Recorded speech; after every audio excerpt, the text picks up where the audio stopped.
Welcome to Hoochee. I'm Matt.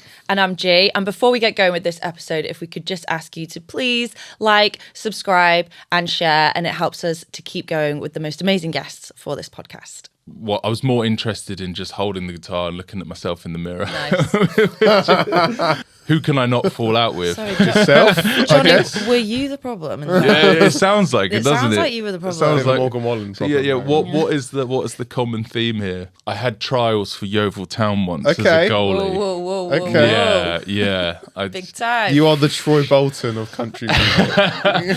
If you ever want to come to Nashville and record, let me know. And he obviously didn't mean it because he knew I lived over here and I booked a flight the next day. This guy comes over to me, this drunk fella, and he just leans in and goes, "Could you play us One We Know, mate? You're kind of bringing the mood down." I said, "Do you know whose guitar that is?" And it's this Fender Jazzmaster. And it was Jimi Hendrix's guitar for when he was did a session with the Isley Brothers. I kind of want to get away from the porn star joke though, which is the... Sorry? Something we don't know, Johnny. Okay. Never been to a gig before.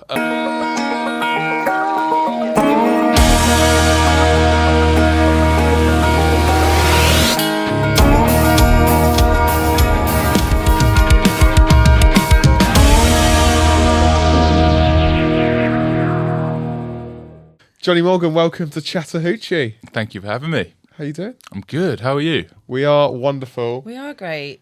Lovely to have you here. Finally. Lovely to be here. We wanted to get you on the show.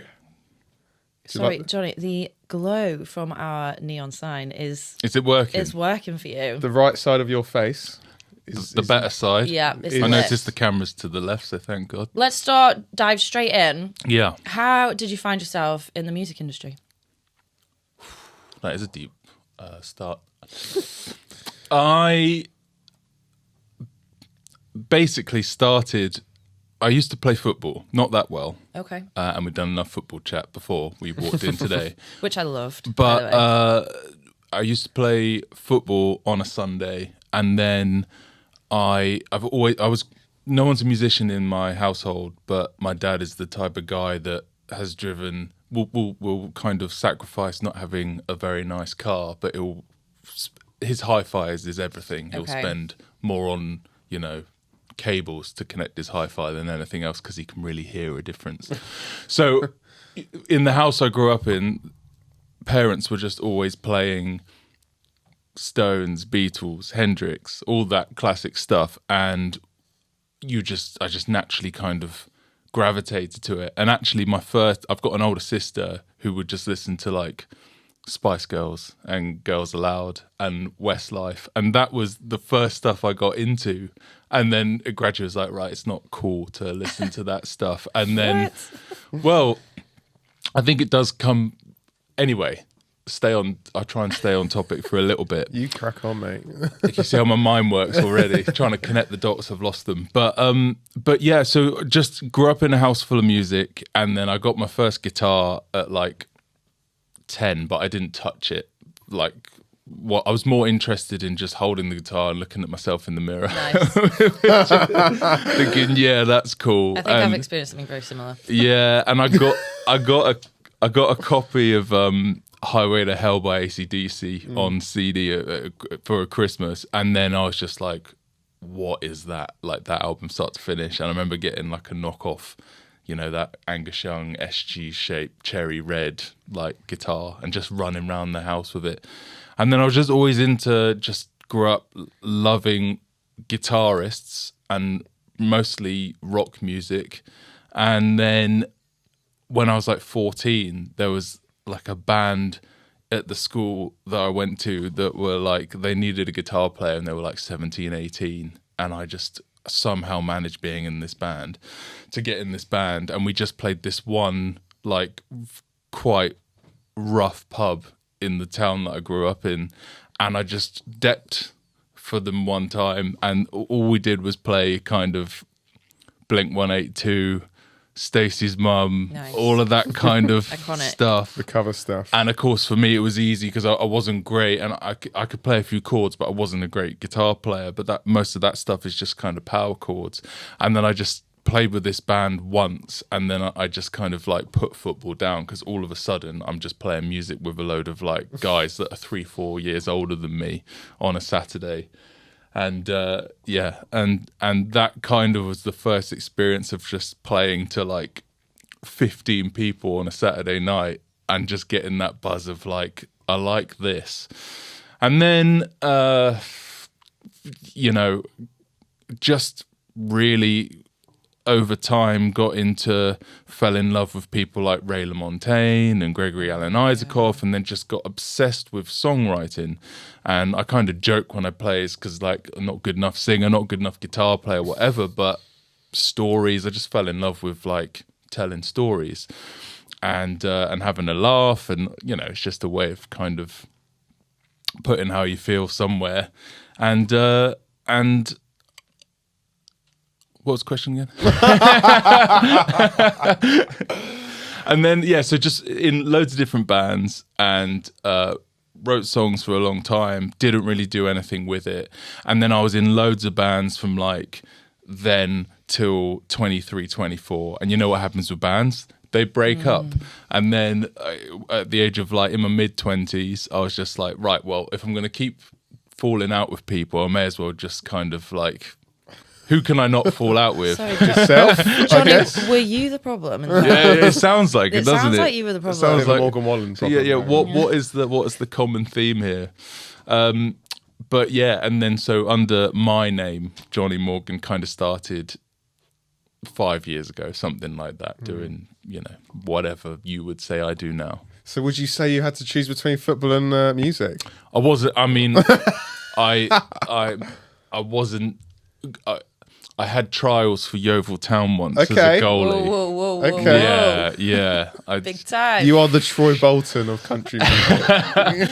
and the trial, I turned up and I was quite a bit shorter and chubbier than the other three kids that were there, and it was quite clear that it was never going to happen for me.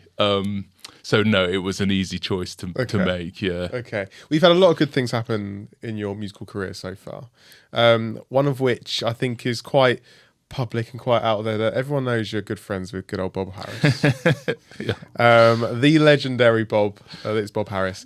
Tell us about that friendship and kind of the interactions you've had with him, because I think we've spoken about it before, but obviously you got an award off him. Yeah. So Bob is it does talk, going back to my dad, like my dad, we would watch like Old Grey Whistle Test and stuff like that when I was younger, because that was Saturday night. It was just like not really getting into a series. It was just like put that, turn it up and listen to that. So it's very surreal that I'm mates with Bob. It all came about because when I first started to make my own tunes, I'm very lucky, and I just started going to Nashville. I always wanted to do that, and a friend Joel of mine. Oh, there's a song called Open Fire by a mate called Joel Levi, who is this artist, and I just put it in a story on social media at the time, and he sent me a message saying, if you ever want to come to Nashville and record, let me know. And he obviously didn't mean it, because he knew I lived over here, and I booked a flight the next day.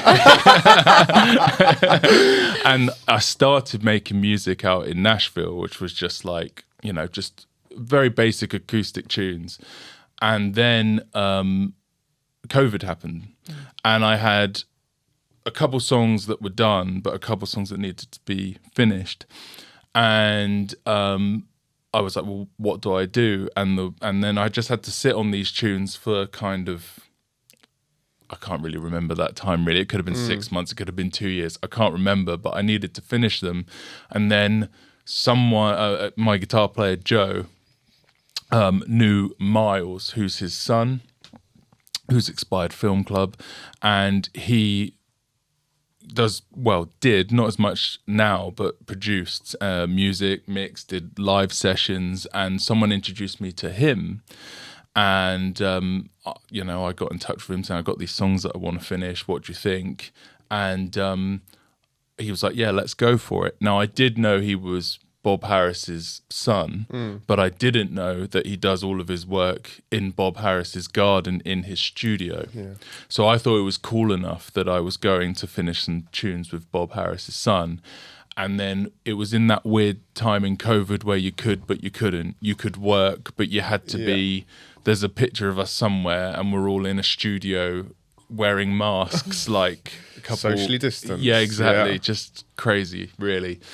But long story short, we spent about a week in the Under the Apple Tree studios, and we couldn't actually properly meet Bob because he was staying in the house and obviously didn't want to kind of mix with 5 smelly musicians making music for many reasons. But I suppose kind of just from being in that space and making those tunes, it got fed back to him. We were on the radar. And then that relationship's just kind of been great ever since. And Miles and I become great friends. Bob and I are still great friends. I mean, it's crazy because, once every 3 months or so, I'll go, he's a big United fan, so just drive round and we order a curry and watch Man United. And we don't really talk about music. I think maybe it's like a nice little safe space where we can kind of put it down, Right. Matthew, I don't know what you've written here. I knew you were going to say that. So, okay, shall I go with it? No, I'll do it. Did you kick a ball at Radio 1? Yes. Tell us more, please.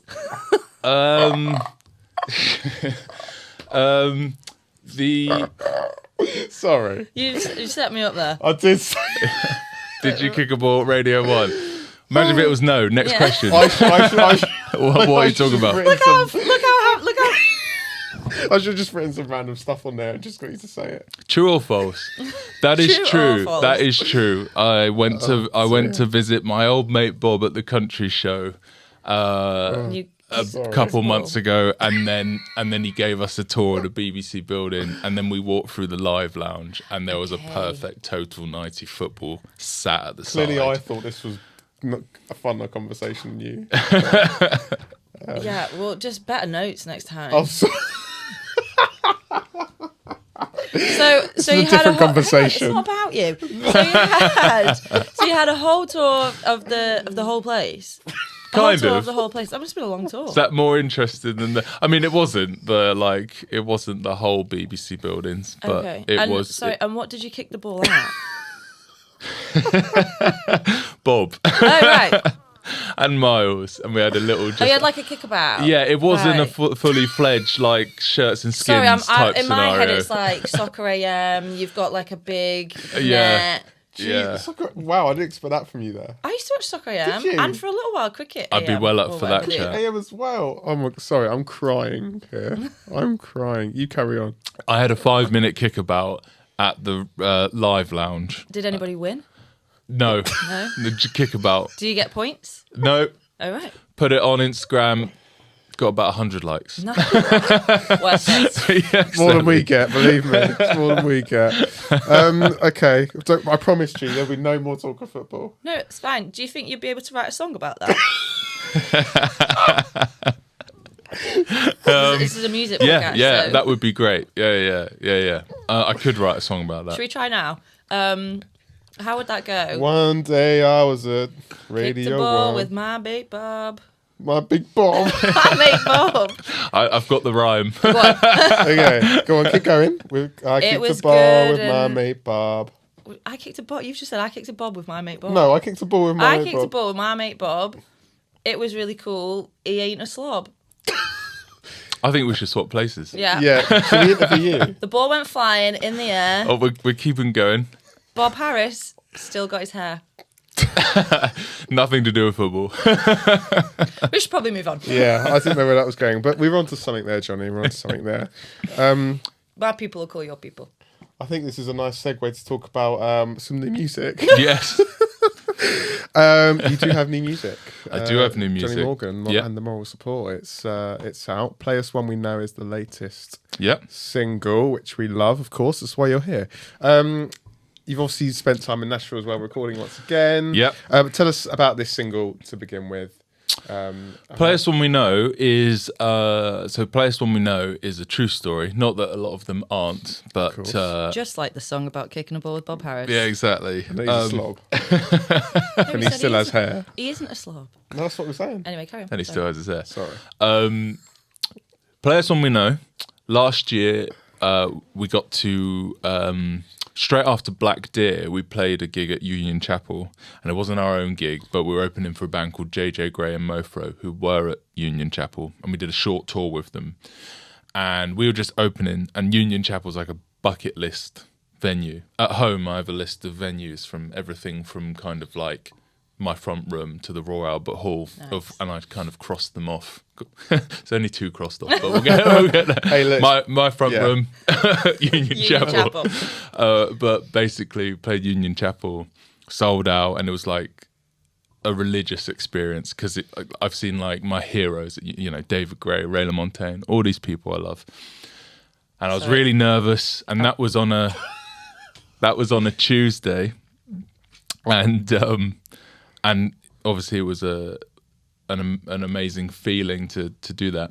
And then on the Friday, I was playing a covers gig at my mate's bar in East London, and basically I was kind of feeling on cloud 9 as you would, because you just played a bucket list venue, but it's a covers gig, so no one's there to hear any of my tunes. It's all the classic kind of Friday night shit.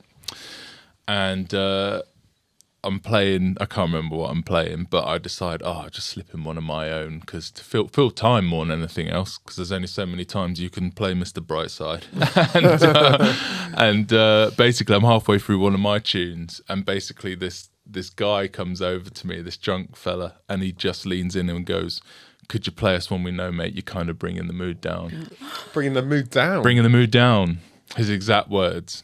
Rude. And I'd had such a good week that I did laugh it off, but in normal times that probably would have bruised my ego.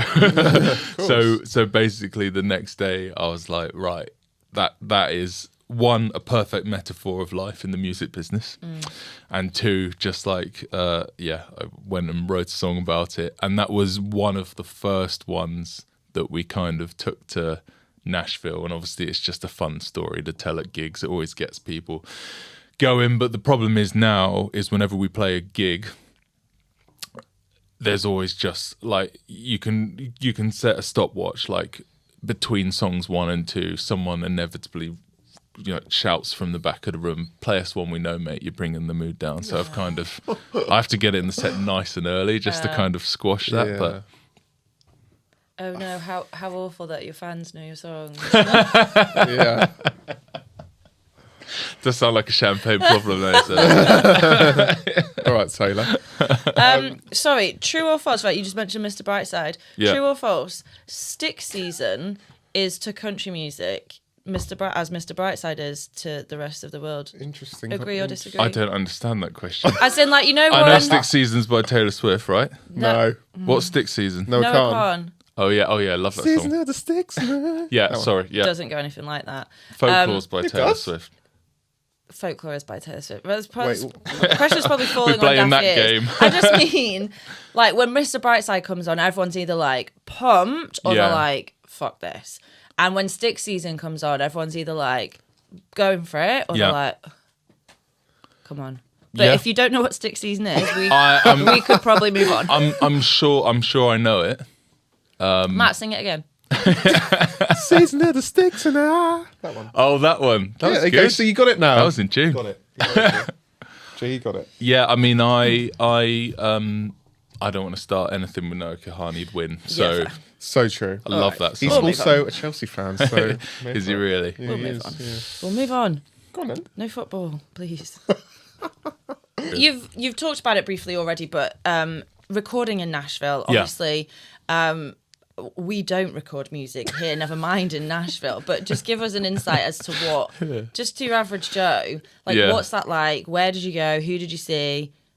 Give us the deep dive. We sound like, this sounds like a real kind of name drop, and it is, but we just through, it's a long rambling story, which I suppose podcasts are for, but I'm always trying to get to like but basically some mates of mine from my first ever gig in America was like a Sofa Sounds, which is, I don't know if you've been to one, it's like a house show. Okay. And I did one in Florida, and just when I was over there one time when I was like 18, and I met some other musicians at that show, and they all, you know, they've all gone to Mecca, basically, Nashville.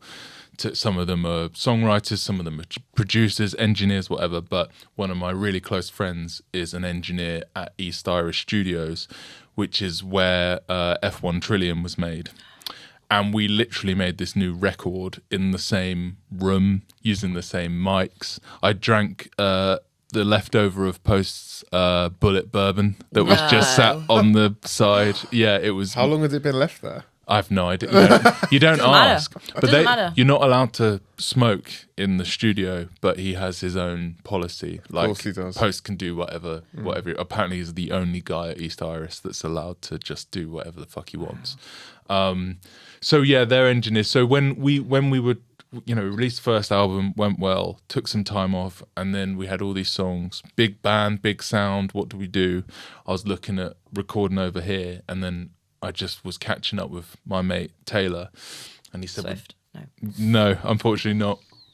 And he just said, well, you know, if you want to come over and do it at East Iris, like, do. So we flew everyone over there, and all of a sudden, I didn't know any of this stuff about Post Malone or whatever else, and it is just the most ridiculous place you could make a record. I've forgotten the question again, but it's really cool. It's really cool. I think we spoke actually just as you were about to fly over. I mean, you've obviously written these songs. How can you then comprehend that you are actually going to go to Nashville and record these songs? And then, I mean, I've recorded in Nashville before, but we're talking like in home studios. Yeah. Like, this is like East Iris is a complex. There's like studio A, B, C, D, E, F, and G, and every single studio is bigger than the flat I live in, you know. So it's just like, and much nicer, you know. So it was, you know, I'm not the most switched on the engineering producing side. I like to write songs and sing songs as in tune as I can, and then it's better to let everyone else deal with that. But even the desk that we I'm getting excited now. It's that energy drink you gave me. The desk that we recorded the record through was used for Purple Rain by Prince. Like, just the history on like the record. I think people think I'm making it up. Like, our guitar player Joe, he did his the record is 99% live, but we did a load of overdubs when he came out a little bit later, and we did his guitar overdubs at a different studio in the same space. And it's just this kind of, there was just walls and walls and walls and walls of guitars, and there was this one guitar, and the engineer Andrew said, do you know whose guitar that is? And it's this Fender Jazzmaster. And it was Jimi Hendrix's guitar for when he was like, did a session with the Isley Brothers and stuff like that. And it was just like, we went for 10 days and we just knew that we were recording a record in a space that we couldn't afford to pay for. And we're just very grateful to be there and getting mates rates and all the rest of it. And every day was just a day of like, are you fucking kidding me? You know, in just like from Post Bullet to like Jimi Hendrix's guitar. Oh, that's Prince's desk. Oh, Greta Van Fleet were in here yesterday. It's just all of this kind of shit that was just like, wow. And obviously the record for me is so special, and I probably could have rushed it out sooner, but we have been really like meticulous on just getting it exactly how we want it. Because it's like, for me, I just listen to it, and even in the sad songs, you just smile because you just remember the 10 days. And in Nashville, you've just been to Nashville, right? Did I make that up? We've both been separately. We've just a while ago to Canada. Canada. We haven't mentioned it. I've got sarcasm, right? I'm guessing. Right, there's my question. I'll bang that. But what was my point? Yeah, when you think of Nashville, like, you think of, I think people think of it's like the Texas desert, don't they? And they think of like, because of country music, they think of like cactus in the desert, but it's not like that at all. But we went in January and it was like minus 15 degrees and it was like feet of snow. So like we made a record it was so cold, and we just hid in the studio because it was like, you know, we're paying for East Iris's heating bill rather than my mates and whatever. Yeah, it was crazy. When you take your tracks over there, do you think the record would sound different if it wasn't in Nashville? Because I feel like you get to Nashville and all of a sudden this creativity just comes out. Yeah. So if it hadn't have been recorded there, do you think it would have sounded different? Yeah, it would, because to be like really layman scientific about it, it's like placement of microphones in the room and all that kind of shit. But no, like it what I wanted was, from having like, even with my first album, we had different, you know, we'll come on to like the moral support and the band that I have around me now, but like I've been jumped from this studio with this producer and this studio and this thing. And I think if you listen to all of my songs, like my catalogue that's up, it sounds a little bit all over the place. That sounds a bit too self-deprecating. But what I really wanted to do was just capture a moment in time. So it was just like, go there with 10 songs, have deadlines, because the worst thing you can have is like, you know, things go on and on and on and on, and just have deadlines, and just been like, we'd barely slept because we were getting pissed every night, and you know, as You're you in do. Nashville, like, you know. Yeah, and some of the vocal takes were like very ropey towards the end of the week.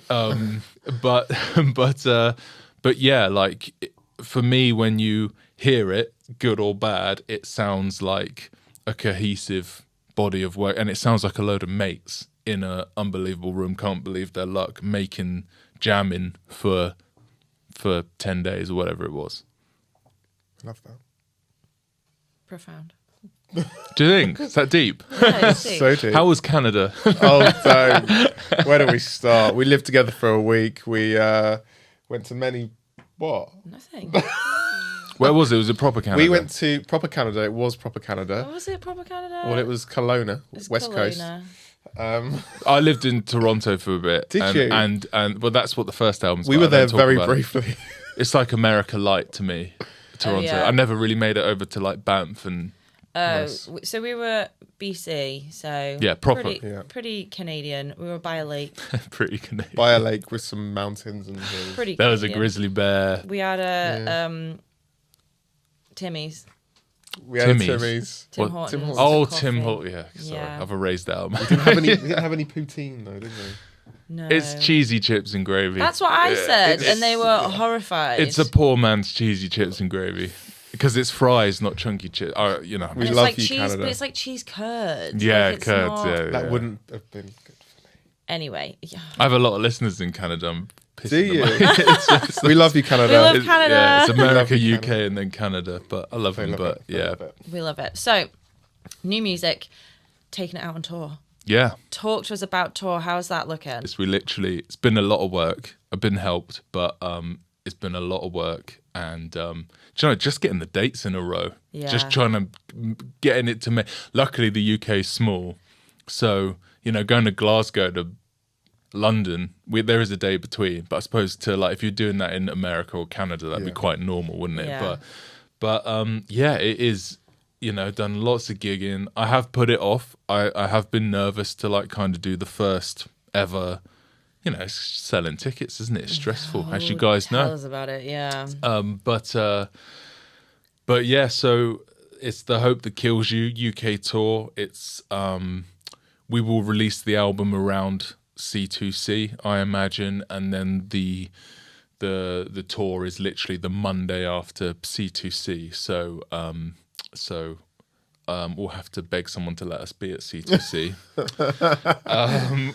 And then hopefully that will roll onto there. And it is, I should plug it really, it is Take it away. Brighton on the 16th, few days off, Birmingham on the 19th, Manchester on the 20th, Leeds on the 21st, Glasgow on a Monday night on the 23rd. Sounds terrifying, doesn't it? Chilly one up there, yeah. I know. What could go wrong? 23rd Glasgow, London show at the Grace 25th, and then we end it at the Louisiana in Bristol. And I grew up for the most part in the West Country. So that'll be like a nice way to like. Nice little homecoming. Home. Yeah, I mean the tickets went on pre-sale yesterday, and I'm not running it, so I don't know. But people are screenshotting and just like putting me in like their stories and stuff. And it sounds like everyone's coming to Bristol and no one's going anywhere else. Oh, nice. Yeah, It's a nice feeling though, right? You put all this effort into this album. You've gone to Nashville. You've done all that. You're putting on a tour. It's hard. It's so hard to be as an independent artist to put on that tour. yeah. How important was it for you to kind of say, do you know what, I'm going to go to Leeds. I'm obviously going to do a Bristol show. I'm going to go to Glasgow. Yeah. Like, how did you pick those places? There is a little bit of thought behind it. Like I've done lots of support slots in Leeds, for example. So that was like right. So you'd hope. Manchester, I've done a few gigs. I mean, really, it's just kind of pick the major cities and hope for the best. There's me saying there's strategy in it. I mean, no, it is based on like, I've been a support, just doing acoustic supports quite a bit.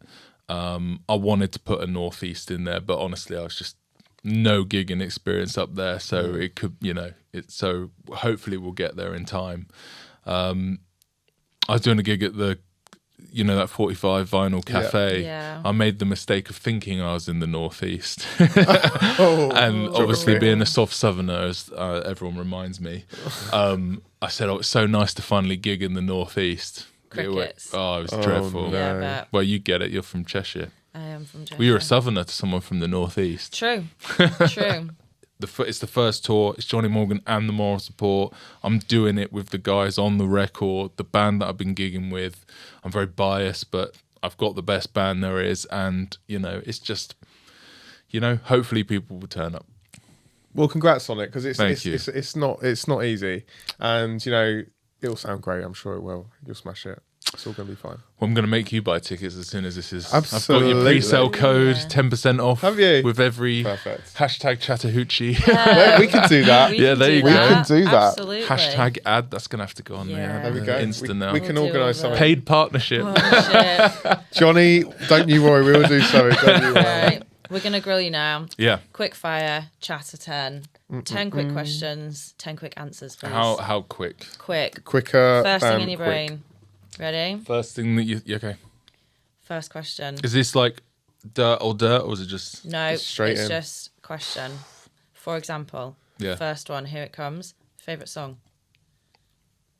God only knows? Nice. This is terrifying. Go Okay. on. Favorite album? Tunnel of Love, Bruce Springsteen. Favourite artist right now? The War on Drugs. Country Crush. Aware that your future wife is in the room. Well, she's not country, really. She is going to be your wife, though. Yeah. Eve Lasadie. Country Crush. It can be male, can't it? Yeah? Yep. You're going to say Riley Green, aren't you? Oh. Bob Harris. Oh, nice. Artist we need to hear. His Golden Messenger. Favorite line from a song? Oh, this is... You can say your own if you want. Yeah, no. You can check out any time you like, but you can never leave. Best gig that you have performed? Black Deer. Last year. Best gig you've been to? The Derek Trucks Band at the Birmingham O2 Academy 3. Wow. Who is your go-to artist to listen to? The Stones. Nice. And Johnny Morgan, do you have a country karaoke song?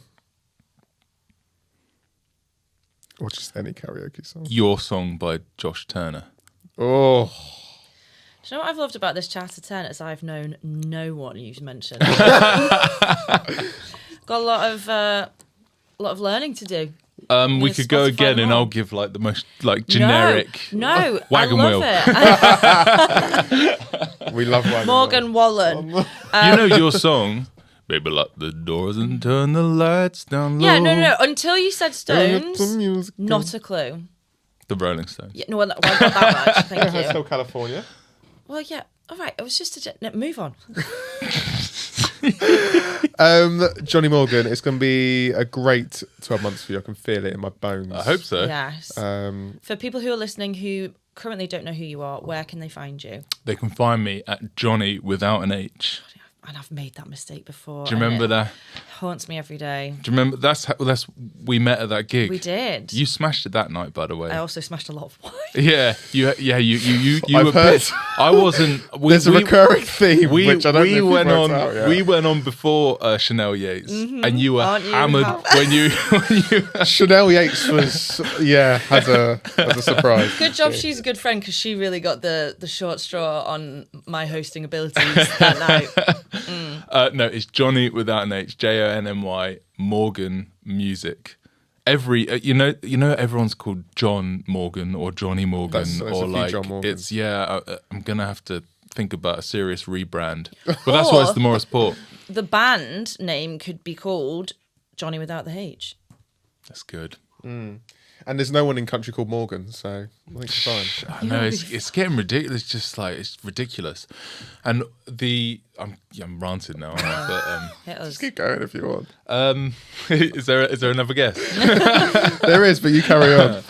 No, it's I forgot what I was going to say, but yeah, there's a lot of Morgans. There's a lot of Morgans. There's a lot of Morgans. You know, country music, like originality is key. Get a new name. Get a new name. Just make one up. I kind of want to get away from the porn star joke though, which What's is the the. Sorry. Something we don't know, Jonny. So, oh, Morgan. okay. Never been to a gig before. So basically, We're just like, what? Go so on. Oh, because like condoms. no, Oh. but so many more stories now. My nickname. Because that's what happens at gigs. That's what happens at gigs, isn't it, G? What gigs are Well, you going to? when I hit the mic just right. You know when you think of This something. is why we need in-ears. You know when you think of something and you think, yeah, it's that, and it's really No, not. he said, oh, It's not. Does this podcast have outtakes? Does that. Who knows? That's going in it. We've though. got about 2 minutes of stuff we can actually use. right. That was my nickname at secondary school. What, condom? No. Oh, Jonny. No, that is my name. No, that is my name. My nickname was some guy that was in the yes. Okay. Some Got that. guy Durex. called me Okay. Durex, and I didn't know. I thought it was named after that dog from The Paint. That's Dulux. Dulux. There you go. Oh yeah, good point. The amount of dropping Anyway. of brands. Anyway, what was my point? The porn star. The porn joke. So there You is. say porn on podcasts. Yeah. I've Well, done we- it about 7 times. It's a now, normal so- word, right? Sorry, let the man tell the story. Can you say porn on a podcast? I don't think you can show That it. is the YouTube title. Can you say? There we go. We've got that sorted. Hey, what's the story? Well, yeah. Well, if you let me talk, I tell you. Miss Condoms over here. Carry on. There is if you type in Jonny Morgan with an H, Right. there is a very successful. I don't know how I know he's successful. Critically acclaimed. Successful Cut what? that, cut He's that. a successful what? I have no idea. Say it, Jonny. I have no, Say it. I have no He's a idea. successful He could what? be successful. He's a very well known, I think, American porn star. Right. There So we when I go on stage, right, it's always a way that I gauge if it's going to be a good gig or a shit gig. Right. I'll play the first song. I'll say, you should always say your name on stage. I'll say, my name's Jonny Morgan. It's Jonny without an H Morgan, because Jonny with an H Morgan is a very famous American porn star. And if that gets a laugh, you go, sound. This Sound. gig's going to be fine. Okay. But- Crickets, you're like, right, If someone just goes, play something we know. well done. Play us one we know. Actually. All right. Jonny without the H, we've loved having you. It's See been you great to soon. be here. It's just getting good. You've been listening to Chatter Hoochee. Remember to like, subscribe, and tell all your friends.